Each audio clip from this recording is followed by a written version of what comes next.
स्वंभर से बैर कर जय पा सकता कौन। इसी समय सीता सहित हमारी संस्कृति, हमारे संस्कार सदा रहे हमारे साथ। भारत के महान ग्रंथों और काव्यों का संपूर्ण संकलन। श्री रामचंद्र भगवान की जय, अयोध्या धाम की जय। मित्रों, कल की जो कथा हुई उस कथा में आपने सुना कि शूर्पणखा पंचवटी पे आई और उसने तांडव मचाया और श्री लखनलाल ने उसका नाक कान काट लिया। फिर वो वहां से उलहना लेकर अपने रिश्तेदारों के यहाँ गई है। वो प्रसंग सुनिए। उस बन के कुछ समीप ही में अगणित रजनीचर बसते थे। अगणित रजनीचर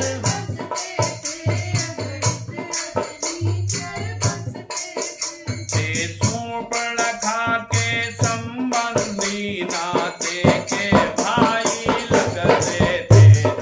शूर्पणखा के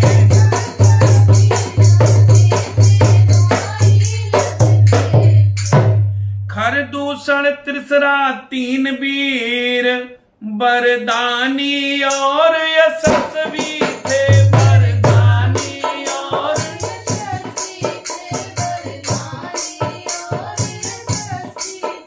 रावण के संगी साथी थे। उनके ही बोल साहसी थे। रावण के संगी साथी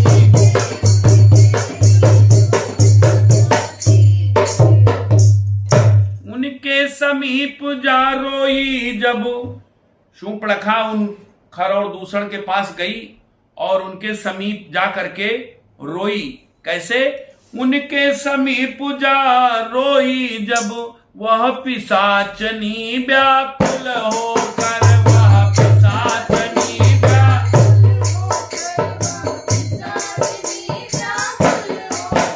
वे लड़ने आए रघुबर से कुल सहित इकट्ठे कुल होकर।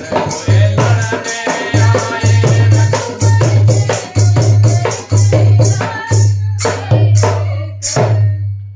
लड़ने को तो आ गए, लड़ न सके रणवीर। नयन लड़े जब राम से हुए असक्त शरीर।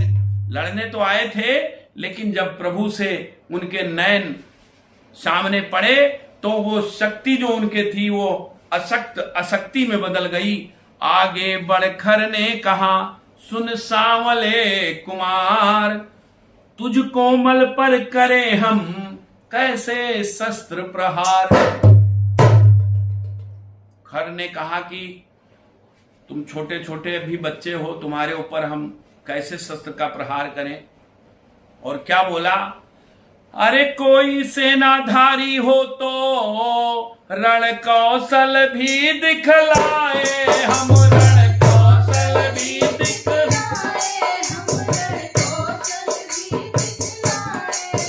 छोटी सी धनु ही वाले पर क्या अपनी गदा उठाए। हम छोटी सी धनु ही वाले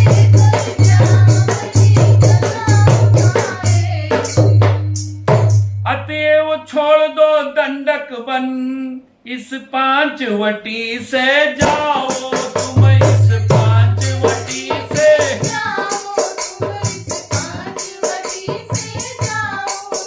है यही दांड पर आप तुम्हें अपनी पत्नी दे जाओ। हमें अपनी पत्नी दे जाओ हमें।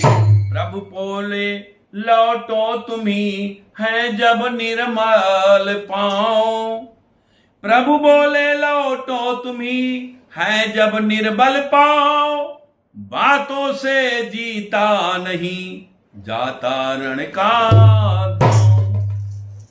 भगवान श्री राम ने कहा कि जब आप लोगों के अंदर शक्ति नहीं है तो आप ही लौट के जाओ, क्योंकि बातों से संग्राम नहीं होता और बातों से जीत नहीं होती।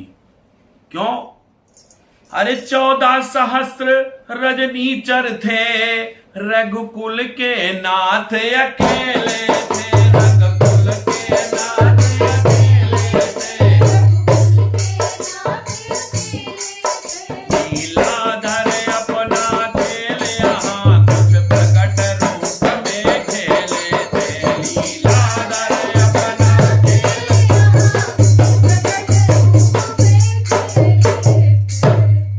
लक्ष्मण को तो वन में छोड़ा, श्री सीता जी की रक्षा में, श्री सीता जी की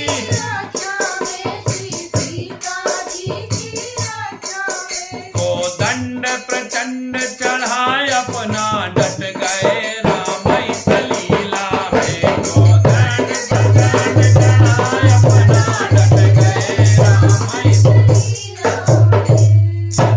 दुष्टों की छाती छलनी सी कर डाली छेद, छेद करके कर डाली छेद।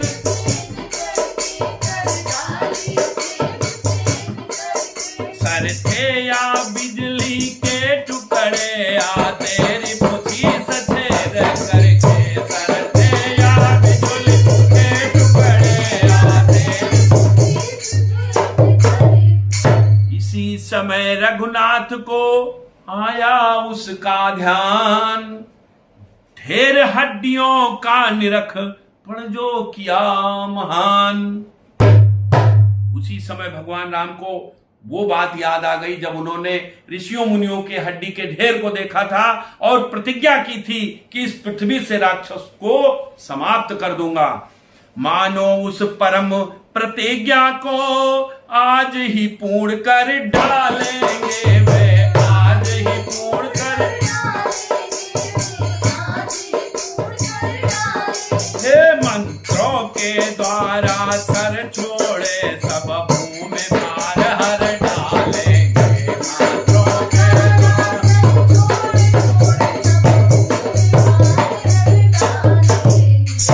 रण नहीं तेज यह रवि का था, जिससे तम हटता जाता था, असुरों का 14 सहस कटक काई सा फटता जाता था।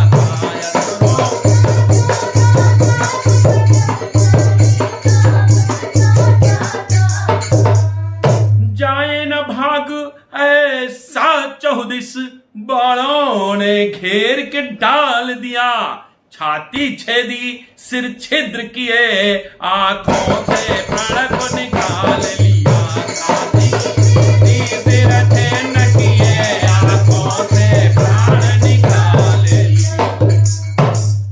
रण से उन तीनों की आंधी जब उतर गई तो क्या देखा, जब उतर गई तो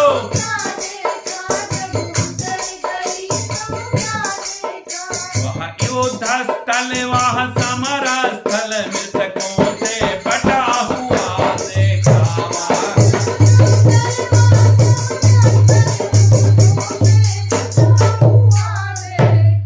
घर दूषण तिसरादि सब पड़े हुए थे मौन, विश्वंभर से बैर कर जय पा सकता कौन। इसी समय सीता सहित आए लक्ष्मण लाल, सुमन वृष्टि कर देवगण बोल उठे तत्काल। जब उन्होंने राक्षसों का पूरा वध कर दिया, उसी समय देवता लोग आसमान से सुमन वृष्टि करने लगे। फिर क्या कहते हैं, हे जन दुखहारी अवतारी, है पार न शक्ति तुम्हारी का, है पार न शक्ति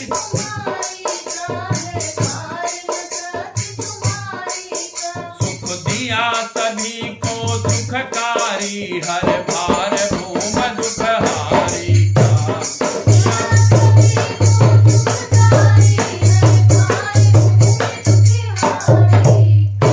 तुमने जो आज अकेले ही 14 सहस्र को मारा है, 14 सहस्र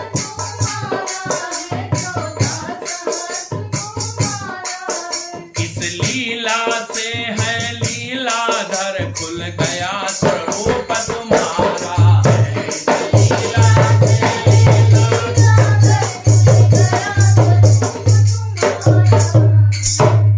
मित्रों, भगवान श्री राम जी ने ऐसी माया खेली, ऐसा युद्ध किया कि वो राक्षस अपने में ही लड़ मड़ के किसी तरीके से सब मर गए, और इसी तरीका से खरदूषण का वध हुआ। शूर्पणखा ने अपना एक खानदान समाप्त किया, अब दूसरे खानदान की तरफ शूर्पणखा जा रही है। अब वो कहां जाएगी उसका प्रसंग आपको अगले भाग में सुनने को मिलेगा। तब तक के लिए मुझे विदा दीजिए, और वीडियो को देखकर लाइक और कमेंट जरूर कीजिए भाइयों, क्योंकि आप लाइक और कमेंट करेंगे तो मेरा उत्साह और बढ़ेगा।